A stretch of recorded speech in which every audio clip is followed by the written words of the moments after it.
बिस्मिल्लाहिर्रहमानिर्रहीम। अस्सलामु अलैकुम वरहमतुल्लाहि वबरकातुहू। मलकुल मौत नेक इंसान की रूह कैसे निकालते हैं?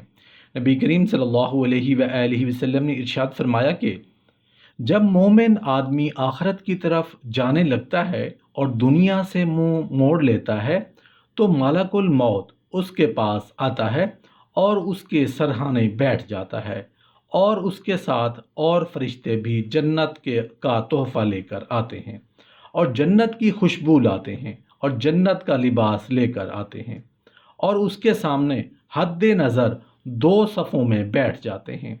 और सबसे पहले मलकुल मौत उसे बशारतें देता है और फिर दूसरे फरिश्ते उसे बशारत देते हैं।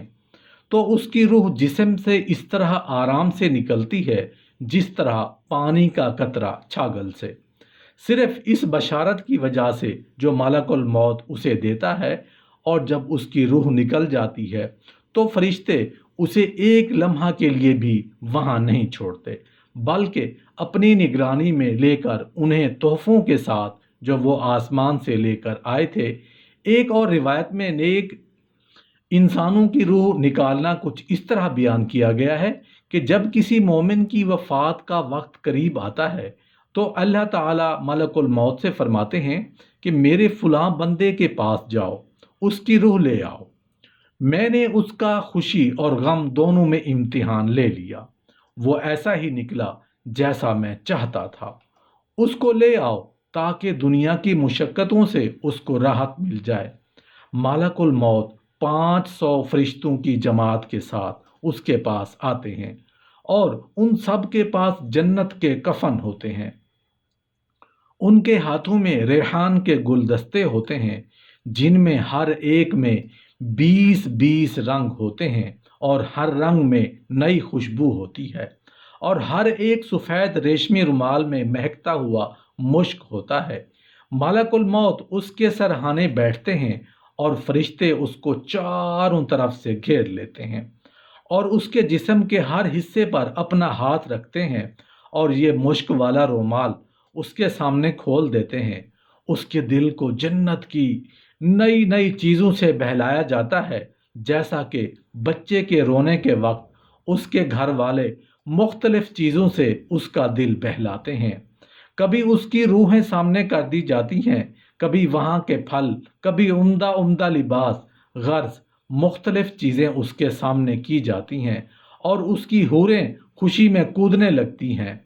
इन सब मंजरों को देखकर उसकी रूह बदन में फड़कने लगती है, जैसा कि पिंजरे में जानवर निकलने को फड़कता है, और मलकुल मौत उससे कहता है, ऐ मुबारक रूह, चल ऐसी बेरियों की तरफ जो जिसमें कांटा नहीं, और ऐसे साए की तरफ जो निहायत गहरा और वसी है और पानी बह रहे हैं।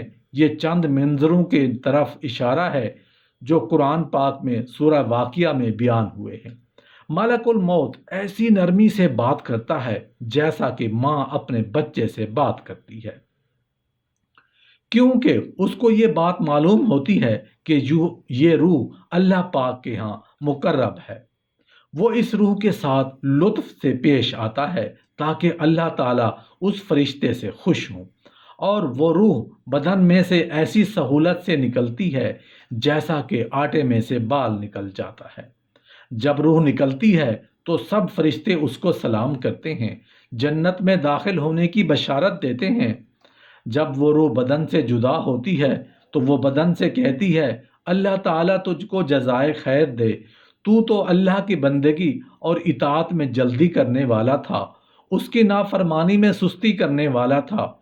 तुझे आज का दिन मुबारक हो, तूने खुद भी अजाब से निजात पाई और मुझे भी अजाब से निजात दी। और यही मजमून बदन रुखसत के वक्त रूह से कहता है। उसकी जुदाई पर ज़मीन के वो हिस्से रोते हैं जिन पर वो अक्सर इबादत किया करता था। आसमान के वो दरवाजे रोते हैं जिससे उनके आमाल ऊपर जाया करते थे और जिनसे उसका रिज्क उतरा करता था। उसके बाद वो 500 फरिश्ते मैयत के पास जमा हो जाते हैं, और जब नहलाने वाले उसको करवट देते हैं तो वो फरिश्ते फौरन उसको करवट देने लगते हैं। اور جب وہ کفن پہناتے ہیں تو اس سے پہلے وہ فوراً اپنا لایا ہوا کفن پہنا دیتے ہیں۔ جب وہ خوشبو ملتے ہیں تو فرشتے ان سے پہلے اپنی لائی ہوئی خوشبو مل دیتے ہیں۔ اس کے بعد وہ اس کے دروازے سے قبر تک دونوں جانب قطار لگا کر کھڑے ہو جاتے ہیں اور اس کے جنازے کا دعا اور استغفار کے ساتھ استقبال کرتے ہیں۔ یہ سارا منظر دیکھ کر شیطان اس قدر زور سے روتا ہے کہ اس کی ہڈیاں ٹوٹنے لگتی ہیں اور وہ اپنے لشکروں سے کہتا ہے تمہارا ستیہ ناس ہو جائے، یہ تم سے کس طرح چھوٹ گیا؟ اس کا لشکر کہتا ہے یہ معصوم تھا۔ اس کے بعد جب ملک الموت اس کی روح لے کر اوپر جاتے ہیں تو حضرت جبرائیل علیہ السلام 70,000 فرشتوں کے ساتھ اس کا استقبال کرتے ہیں۔